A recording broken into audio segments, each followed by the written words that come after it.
Welcome to Mutt's American Crime, where we delve deep into the cases that time may have forgotten, but we have not. So let's get into it, shall we? Before I start today's episode, I do want to make it clear that the questions I am asking may, in fact, already have been answered by others, but being that I am new to the case, I do not have those answers. My hope is that some of you who see this will leave comments down in my comment section to allow me to gain the answers that I do not currently have. So, with no further ado, let's dive in. My first question is this. So, according to Alison, Grandis had said she was supposed to adopt Summer because Candace was jealous of Summer getting attention from Don, and that was even before she was born that they had made this agreement. Why had Grandis not actually gone through with it? Was it because Don was just so infatuated with Summer after her birth that he refused to allow the adoption to go through? I'm just curious. Another question I have is, has anyone gone to Don's boss to confirm that he was indeed at work the entire day of the disappearance? And if not, how come? Also, if he wasn't at work the entire day, what time did he punch out? The third question I have is, if DCS was called so many times by different neighbors, then how is it that DCS didn't go to the police themselves, request an escort to go and do a check on these children? It was said by both Alison and Leslie that Candace had been able to duck and dodge DCS. That doesn't sound right to me. I would think that they would be able to just do, and I know here in my state, they can do surprise inspections and often do.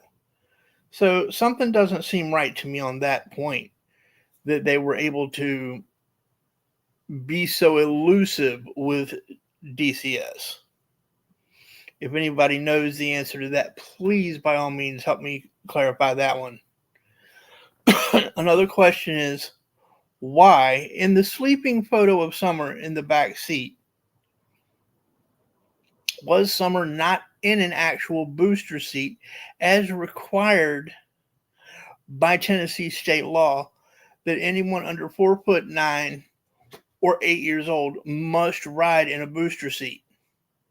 Why was she allowed to just ride loose like she was in that photo?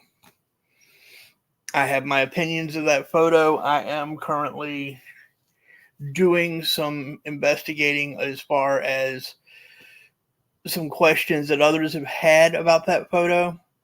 And being that I am a photographer, I do have the ability to look into certain things that the common layperson would not be able to. So I'm just curious. Another question is, were the CCTV tapes ever pulled from the Fort Henry Walmart that I believe Candace was supposedly so belligerent with not only the staff but her own children. Were those ever pulled for evidence of any kind of abuse? Or was that just a something that was mentioned in passing and never thought about again? That's just something I'm really interested in knowing.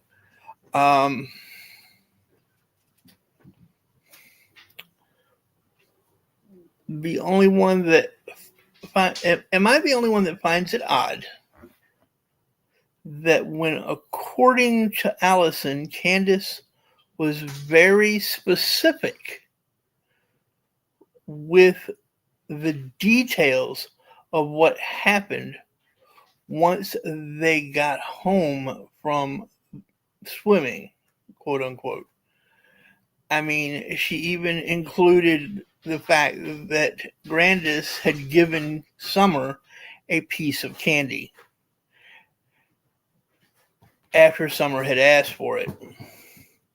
Am I the only one that finds this a little hyper detailed?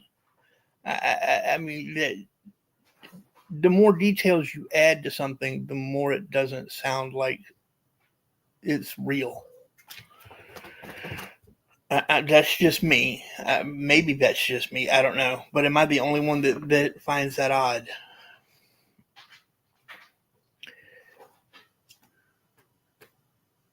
Candace stated that she had checked the small playroom for what, according to Alison, was 20 minutes. Now, I've seen videos of the back door, and I've seen videos where Don, I believe it's Don, is walking. I believe it was the police through the playroom and into Summer's room. And I'm sorry, it wouldn't take 20 minutes to check both those rooms. There's no way it would have taken 20 minutes.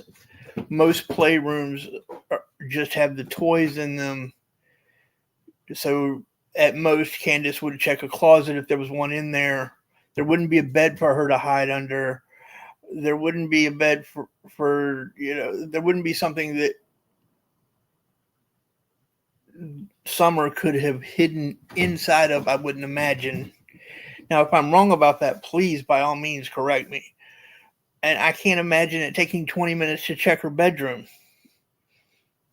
5 minutes for both rooms, tops, I would imagine. So what did she do with the other 15 minutes? I was really disturbed by the fact that it supposedly took her 20 minutes to check both those rooms. It just something doesn't feel right about that. Now, again, according to both Alison and Leslie, Candace says that she was not going to talk to the police. So let me get this right. Let me wrap my head around this. So your daughter is missing, quote unquote, and you're refusing to speak to the police. What are you afraid you're going to slip up and accidentally tell the cops? What? Or are you so paranoid because you're high? I really want to know the answer to that one. I want to know the answer to all these, but there are certain ones that just blow my mind. These are questions as I'm watching that video that have come to mind. And the fact that she refused to talk to the police while her daughter is missing doesn't make sense to me. Here's one that really, really, really, really, really has triggered me a little bit. Hold on one second for me. Okie doke. So according again to Alison.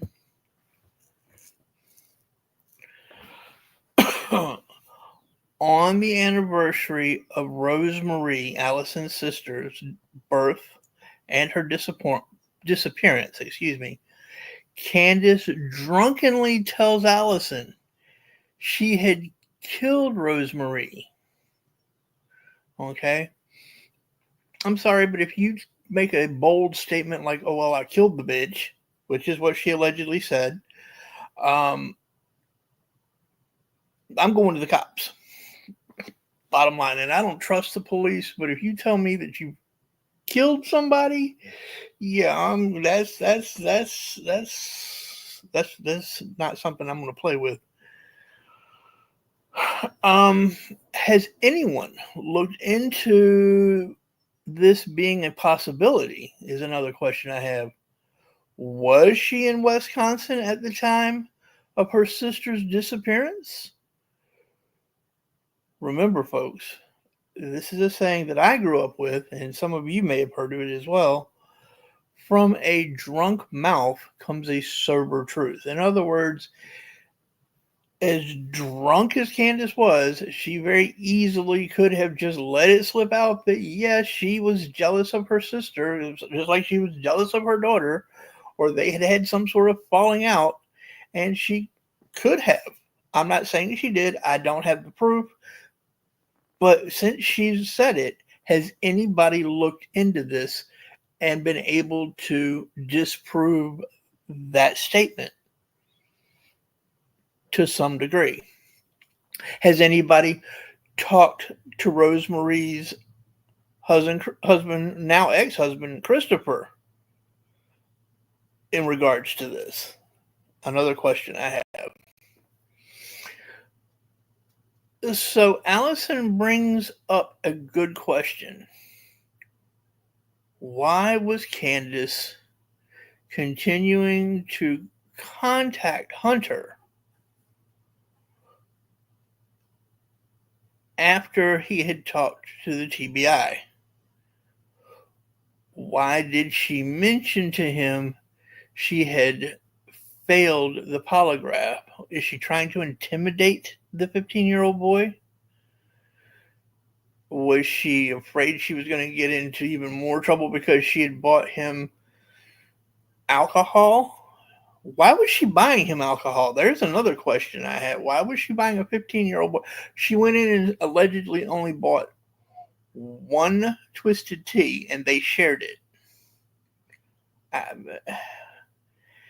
Something seems a little off about that relationship to me.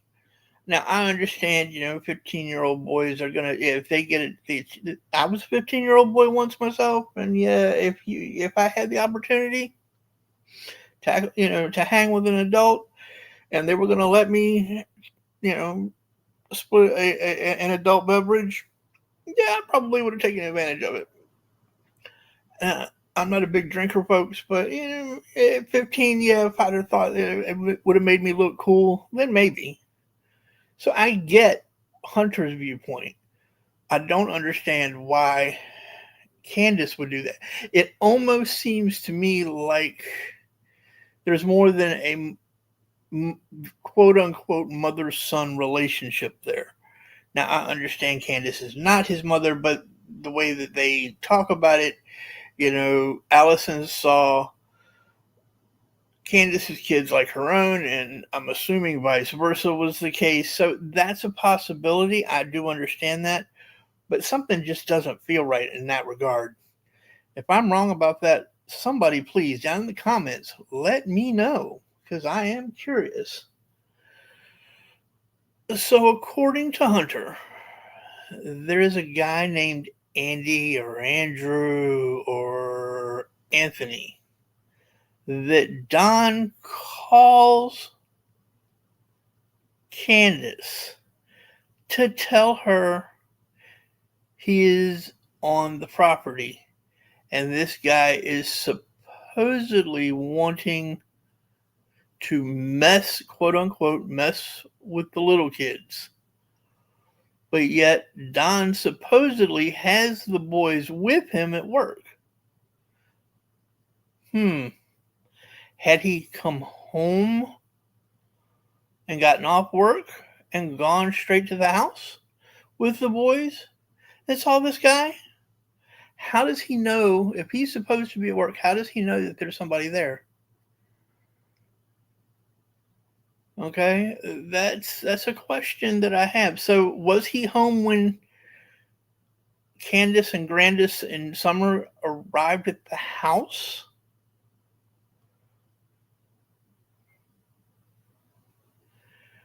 Was he there and the boys were there when they got there?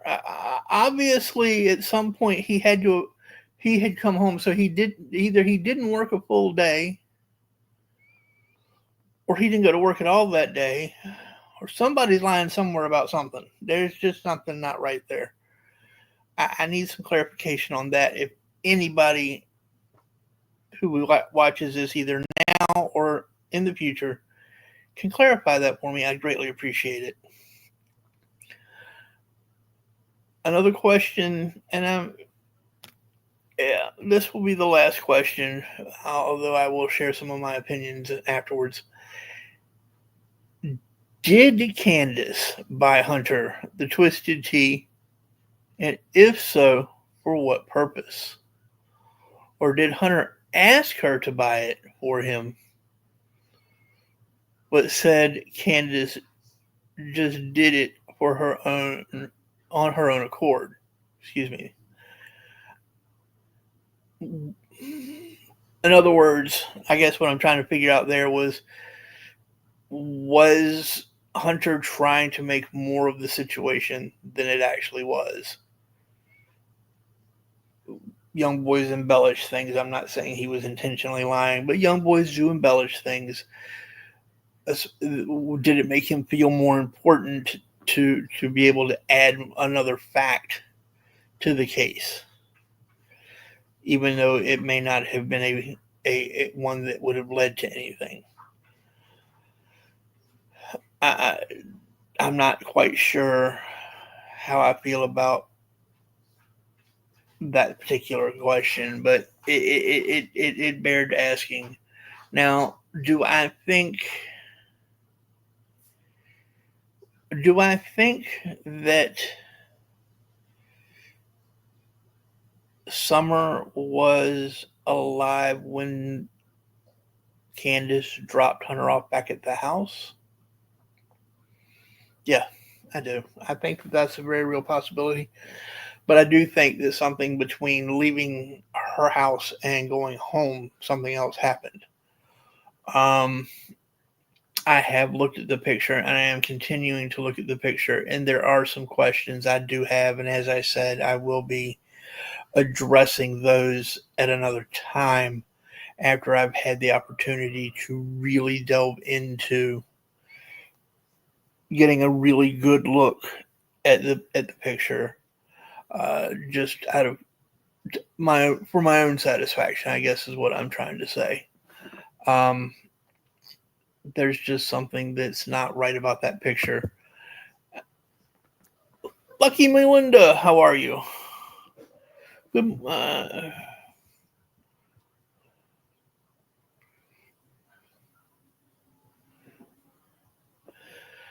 Alrighty. I'm wondering if anybody can help me answer any of these, as I've already stated. This case is a Pandora's box. It's a hole within a rabbit hole within a rabbit hole, as I was told. And the more I dig, the deeper the hole gets. The question of whether Summer, I'm sorry, I started to say Candace, but I meant Summer, is actually buried in the cemetery there, not far from their home, has come up. And if somebody were able to get there before the vault was put in for another funeral, in other words, somebody else is buried on top of her, That is a very real possibility. Um, I don't know if ground penetrating radar would pick that up or not, or that was just, would they be able to pick up the fact that there's two bodies there because of the vault? That's another question. But that has nothing to do with the video.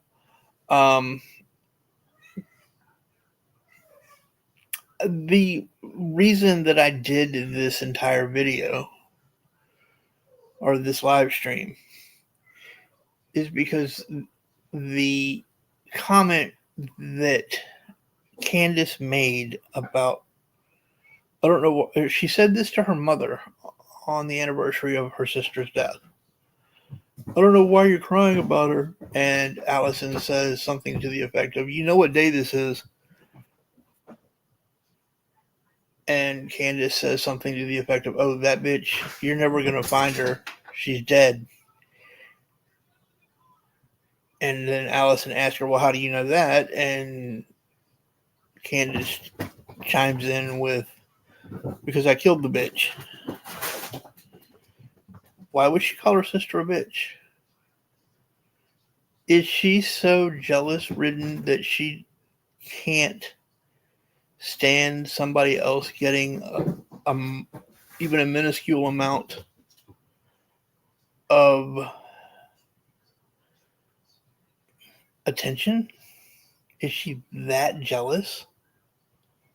That's sad. But that was the question that really caused me to go back and actually rewatch the entire interview.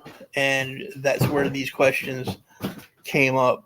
As I was watching it, I teed off on some of these just because they were like, they were missing pieces to the puzzle that I had trying to put it together. Again, I'm only a couple of weeks into following this, and I know this has been going on for 3 years. Almost, it'll be 4 years next month. So I realize that I am behind. Okay, I realize that I am very much behind the 8 ball on being caught up. That's where you guys are going to come in and hopefully answer some of these questions for me. I want to thank you for your time and listening to this. And if you've gotten this far into the video and aren't subscribed, I am going to ask you to subscribe. Give me a like. And if you know anybody that can help me answer some of these questions, consider sharing the video. It really does help. So please give it a consideration. Any help that I can get getting caught up would be greatly, greatly appreciated. So until next time, stay sharp, stay vigilant, keep your ears open, and I'll see you on the next one. Take care.